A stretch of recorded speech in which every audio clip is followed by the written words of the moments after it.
अस्सलाम वालेकुम जी। I hope you all are doing great. So आज मैं आप लोगों के साथ शेयर करूँगी पीर कामिल बाय उमैर अहमद।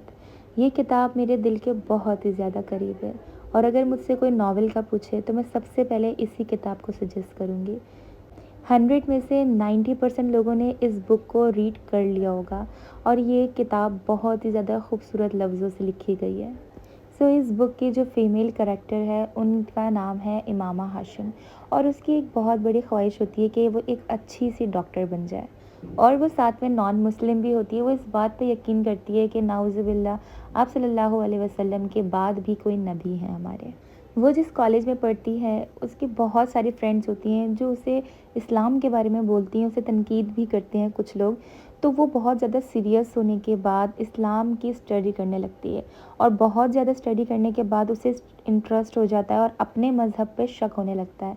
यही बात जब उसकी फ़ैमिली में पता चलती है तो उसकी फ़ैमिली उसे कॉलेज जाने से मना कर देते हैं।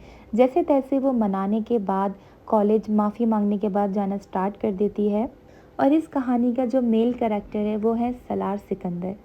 सलार सिकंदर होता तो मुसलमान है, लेकिन उसकी कोई भी ऐसी हरकत नहीं होती है जो मुस्लिम्स वाली हो। उसे बहुत ज़्यादा मरने का शौक़ होता है, सुसाइड्स बहुत ज़्यादा अटेम्प्ट करता है, क्योंकि उसे जानना होता है कि मरने के बाद वाली ज़िंदगी कैसी होती है। इमामा अपनी कॉलेज में जाती रहती है और उसकी फ्रेंड्स उसे समझाते रहते हैं। एट दी एंड वो इस्लाम कबूल कर लेती है, और उसके फैमिली को जब ये बात पता चलती है तो वो फ़ौरी ही अपने ही किसी कज़न से उसकी शादी करवाना चाहते हैं, जो कि उनके अपने मज़हब की है।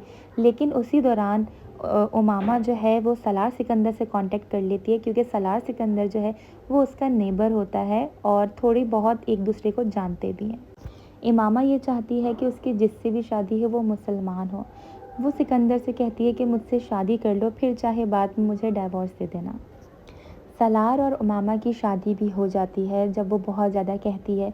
उसके बाद शादी होने के बाद वो अपने घर में होती है, सलार अपने घर में होता है, तो वो एक दिन जंप करके छत से सलार के घर पे जाती है और कहती है कि मुझे लाहौर छोड़ के आ जाओ।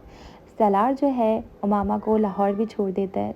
उमामा की फैमिली वाले उससे बिल्कुल बायकॉट कर देते हैं, और वो लाहौर में अपनी उस फ्रेंड के घर पे रहती है जिसने इस्लाम के लिए गाइड किया था, इस्लाम में आने के लिए कहा था। और सलार भी अपनी स्टडी के लिए न्यूयॉर्क चला जाता है। फिर सलार कुछ सालों के बाद वापस आता है इस्लामाबाद। इस्लामाबाद आने के बाद वो हाइकिंग पे जाता है माउंटेन्स वगैरह पर, और वहाँ पे उसके साथ एक हादसा हो जाता है कि बहुत ज़्यादा लेट हो जाता है, उसको देर हो जाती है, और रात के वक्त में कोई दो लोग होते हैं जो उसे दरख्त के साथ बांध के उसकी सारी ही चीज़ें उससे छीन लेते हैं, और उसके बाद वो बहुत ज़्यादा चिल्लाता है, वो बहुत ज़्यादा रोता है। ये उसकी लाइफ का टर्निंग पॉइंट होता है। जैसे तैसे सलार वहाँ से बच के निकल जाता है। उसके बाद वो अल्लाह से बहुत ज़्यादा तौबा करता है, नमाज़ें पढ़ना शुरू कर देता है, कुरान पढ़ता है, क्योंकि उसने ज़िंदगी में इतने ज़्यादा गुनाह किया होता है मुसलमान होने के बावजूद। कभी उसने वो लाइफ़ नहीं जी होती जो एक मुसलमान को जीनी चाहिए। और फिर वो कुरान भी हिफ्ज़ कर लेता है। फिर वो साथ में ये भी कहता है कि अगर उमामा मेरे सामने आ जाए तो मैं उसको डाइवोर्स दे दूँ, क्योंकि उमामा बहुत दफ़ा बोल चुकी थी कि मुझे डाइवोर्स दे दो ताकि मैं अपनी न्यू लाइफ़ स्टार्ट कर सकूँ, लेकिन वो हमेशा यही कहता था कि मैं कभी भी डाइवोर्स नहीं दूँगा। फिर उसके बाद कुछ टाइम के बाद वो ये सोचने लगता है कि काश उमामा मेरे सामने आए और फिर वो मुझे कहे कि मुझे तुम्हारे साथ ही रहना है और मैं सारी ज़िंदगी उमामा के साथ रहूँ। फिर सालार अपने डॉक्टर से मिलता है जो हमेशा से उसको गाइड करते थे, क्योंकि उसे मेंटल इश्यूज़ काफ़ी थे। तो वो पूछता है कि पीर कामिल असल में क्या है? तो वो बताते हैं कि पीर कामिल हज़रत मोहम्मद सल्लल्लाहु अलैहि वसल्लम है, और हमेशा वो ही रहेंगे। तो एक दिन ऐसा होता है कि उन्हीं डॉक्टर की बेटी की शादी होती है, और हादसा कुछ इस तरह से होता है कि उस लड़की की बारात नहीं आती। तो डॉक्टर कहते हैं कि सलार तुम उससे शादी करो।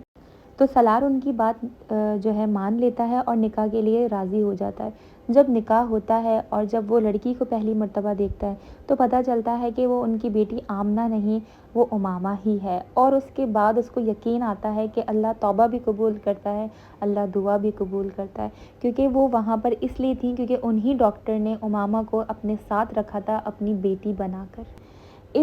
बुक से ये लेसन मिलता है कि इंसान को सब्र करना चाहिए, और सब्र के बाद बहुत कुछ है, और हमेशा यकीन रखना चाहिए, ख़त्म नबूवत पे यकीन रखना चाहिए। जिसने ये किताब पढ़ी है उसको बहुत सारी चीज़ों के बारे में सबक मिला होगा, और मैं यही सजेस्ट करूँगी कि एक बार इस बुक को ज़रूर पढ़ें। इस बुक की बहुत छोटी सी समरी मैंने आपको बताई है, ये बहुत ज़्यादा बड़ी है। 500 پیجز کی ہے، اور اگر آپ اس کو آرڈر بھی کرنا چاہتے ہیں تو آپ اس کو دراز سے بھی آرڈر کر سکتے ہیں، اور ویسے آپ کو بک اسٹالس میں بھی یہ ایزیلی مل جائے گی۔ So guys till my next video, اللہ حافظ۔